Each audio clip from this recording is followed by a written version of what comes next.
வணக்கம். இன்றைக்கி நம்ம வீடியோவில் வெறும் 5 நிமிஷத்தில் செய்யக்கூடிய ஹெல்தியான கம்பு தோசையை பற்றி பார்க்கலாம். இதுக்கு என்னென்ன பொருள்லாம் தேவை, இதை எப்படி பண்ணலாங்கிறத வாங்க வீடியோக்குள்ளே போய் பார்ப்போம். இப்போ நாம் இந்த கம்பு தோசை பண்ணுறதுக்கு 1 கப் அளவுக்கு கம்பு மாவை எடுத்துக்கலாம். நீங்கள் எந்த கப்பால் கம்பு மாவை எடுக்கிறீங்களோ அதே கப்பால் 3/4 கப் அளவுக்கு ரவாவையும் நம்ம சேர்த்துக்குவோம். நம்ம ரவாவை இந்த தோசையில் சேர்த்து செய்கிறதுனால நல்லாவே நமக்கு தோசை கிறிஸ்பியாக நமக்கு கிடைக்கும். இது கூடவே 1 கப் அளவுக்கு இட்லி மாவை நம்ம சேர்த்துக்கலாம். உங்கள்கிட்ட இட்லி மாவு இல்லைன்னா நீங்கள் இதுக்கு பதிலாக 1 கப் அளவுக்கு அரிசி மாவை சேர்த்துட்டு கூடவே 2 டேபிள் ஸ்பூன் அளவுக்கு தயிரையும் நம்ம சேர்த்துக்கலாம். ஒரு பாதி தக்காளியை கட் பண்ணி வச்சுருக்கேன். ஒரு பச்சை மிளகாய், சின்ன பீஸ் இஞ்சி துருவல், 1 டீஸ்பூன் ஜீரகம் இதை எடுத்துக்கலாம். உங்கள்கிட்ட சின்ன தக்காளியாக இருந்தால் ஒரு தக்காளி கூட நீங்கள் சேர்த்துக்கலாம். இது கூடவே கொஞ்சம் கொத்தமல்லி இலையும் சேர்த்து நம்ம இதை நைஸாக அரைச்சி எடுத்துக்குவோம். அரைச்ச பேஸ்ட்டை நம்ம எடுத்து வச்சுருக்க மாவு கூட நம்ம சேர்த்து கலந்துக்கலாம்.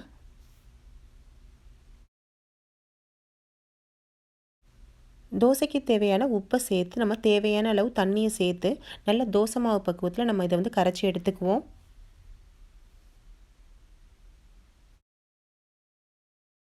மாவை நம்ம ரெடி பண்ணியாச்சு. இதை ஒரு 1/4 மணி நேரம் வரைக்கும் நம்ம ஊற வச்சு செஞ்சோம் அப்படின்னா நல்லா தோசை நமக்கு கிறிஸ்பியாக கிடைக்கும். ஏன்னா ரவா நம்ம சேர்த்துருக்கிறதுனால நல்லா கொஞ்சம் நேரம் ஊறி வந்துச்சு அப்படின்னா நல்லாவே நமக்கு கிறிஸ்பியான தோசை கிடைக்கும்.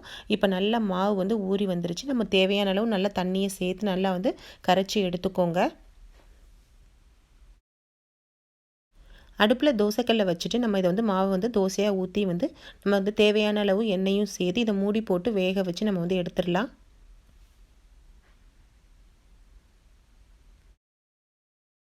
இப்போ மூடியை போட்டு வேக வச்சாச்சு. தோசை நல்லா வெந்து ஓரங்கள் எல்லாம் செவந்து வந்த பிறகு நம்ம இதை எடுத்து பிளேட்டுக்கு மாற்றிடுவோம். இப்போ நல்லாவே வெந்து வந்துருச்சு. இதை எடுத்து பிளேட்டுக்கு மாற்றிடலாம். நல்ல கிறிஸ்பியான கம்பு தோசை நம்ம ரெடி பண்ணியாச்சு. மீதம் இருக்க மாவை நம்ம தோசையாக ஊற்றி எடுத்துடலாம்.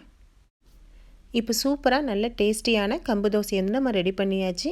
ஃப்ரெண்ட்ஸ், உங்களுக்கு இந்த வீடியோ பிடிச்சிருந்துச்சுன்னா லைக் பண்ணுங்கள், உங்கள் நண்பர்களுக்கெல்லாம் ஷேர் பண்ணுங்கள். கூடவே மறக்காமல் நம்ம சேனலை சப்ஸ்கிரைப் பண்ணுங்கள். தேங்க்யூ.